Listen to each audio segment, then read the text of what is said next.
अंकुराला स्वतःच वाढू द्या.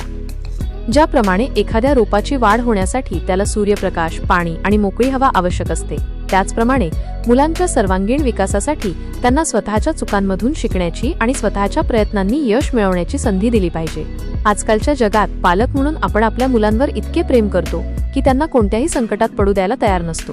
त्यांच्या मार्गात येणारा प्रत्येक अडथळा आपण बाजूला करतो, पण नकळत आपण त्यांच्या पंखांना कमकुवत करत असतो. विचार करा एका चिमणीच्या पिल्लाचा. जर त्याची आई त्याला घरट्यातून बाहेर पडायला शिकवणार नसेल तर ते कधीच उडता येणार नाही. पहिल्यांदा उडताना ते पडेल, लागेलही, पण त्याच पडण्यानं त्याला पुन्हा उभं राहण्याची, पंखांमध्ये बळ देण्याची प्रेरणा मिळेल. हीच गोष्ट आपल्या मुलांबाबतही खरी आहे. त्यांना स्वतःला मार्ग शोधू द्या, त्यांना धडपडू द्या. त्यांच्या आयुष्याची वाटचाल सोपी करण्याऐवजी त्यांना ती वाट स्वतःच तयार करू द्या.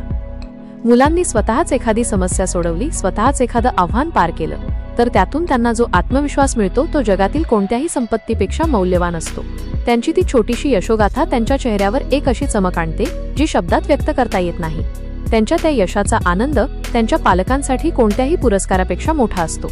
जेव्हा मूल स्वतःच्या पायावर उभं राहतं तेव्हा त्या बापाच्या डोळ्यांतून वाहणारा अभिमानाचा प्रत्येक थेंब हजारो शब्दांपेक्षा अधिक बोलका असतो.